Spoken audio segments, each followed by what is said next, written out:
guest tonight is a comedian and an author. He's also a frequent guest here on our program. Please welcome a very funny guy, Rich Hall.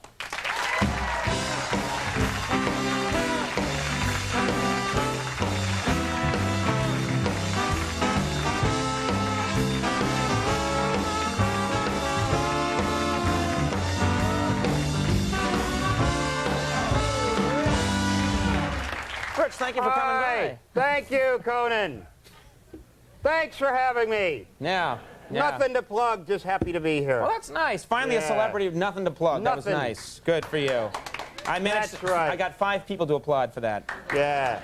6. How was your New Year? I haven't talked to you or seen you since I was in Las Vegas. It was crap. It was just a big dud. Dud? You didn't like it? Crusty parade of human rodentia.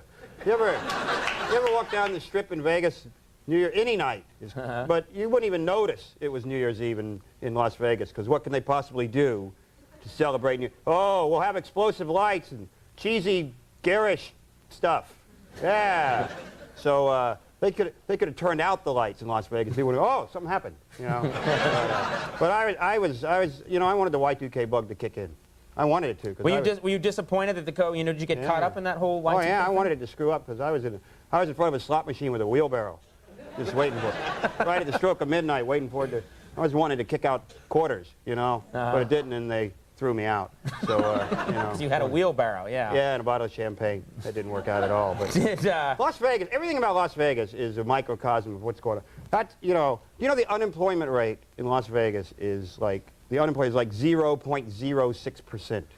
That's, if you need a job, that's, how screwed up you have to be not to get a job in Las Vegas. You know what I mean? You like walk into an employment agency with like a missing leg and one eye, just stinking of rum.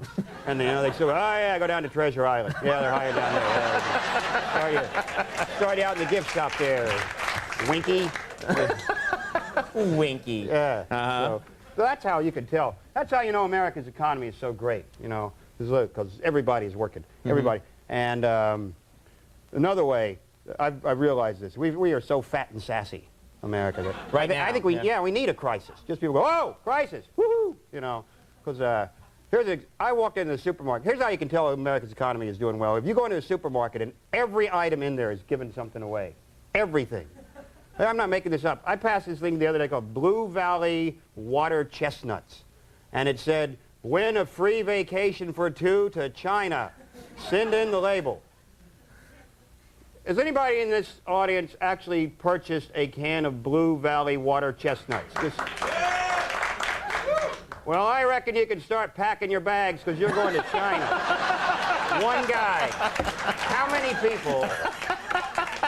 The water chestnut market just must be booming. I don't get it. No, everyone's. Whenever you see a product now, yeah, they do offer something else. Yeah, I bought a Mars bar. Mars bars have this thing that says, "Make your dream come true. Play Major League Baseball. Record an album. Train with NASA."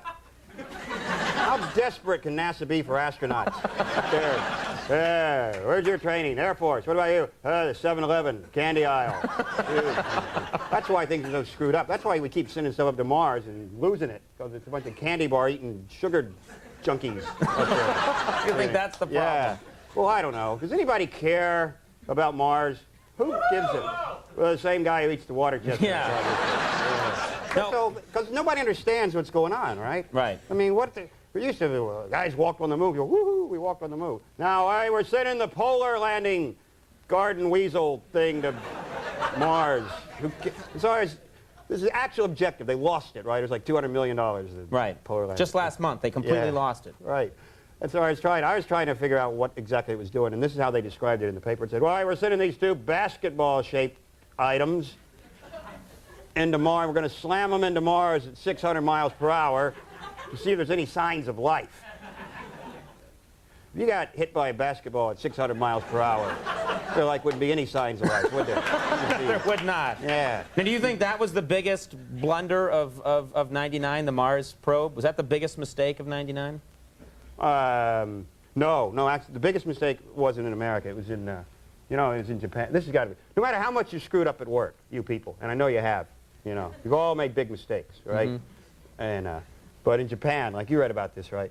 the nuclear explosion in Japan, right? About a month They had a ago. nuclear mishap, yeah. Okay, fair enough, that could happen. But the reason it happened, well, it could, you know. It can happen. Yeah, but the reason it happened is apparently 3 men were attempting, this is from the paper, quote, 3 men were attempting to mix uranium in a bucket. Let me repeat that, just for uranium in a bucket.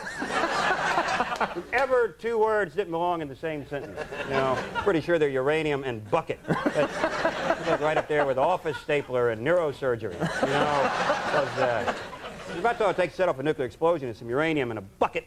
You know, I mean, most of us have half of a nuclear bomb in our garages. You know, instead of getting your hands on some uranium. You know, well, there it is in there. Because you know, they're just taking. Like you take shortcuts at work, you know. Sure. Everybody. You're sitting there going, hey, well, guys, what are you going to do with this uranium?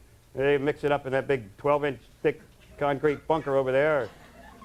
With that bucket of KFC. We'll just put it over there. You know, mix in with those secret herbs and spices. And chicken fried, crusty nuclear explosion. Oh, Rich.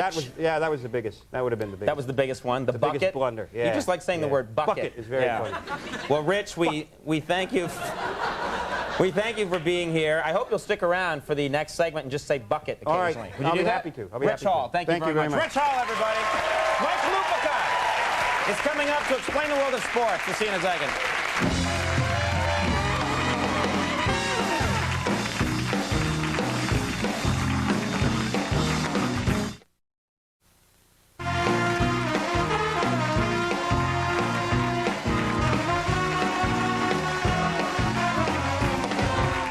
Everybody, we are back. Coming up tomorrow night on this show, actor Bill Pullman going to be here.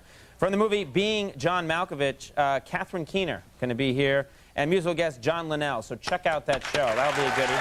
We're going to take a quick break. When we come back, Mike Lupica going to be here to explain the world of sports. We'll see you in 1 second.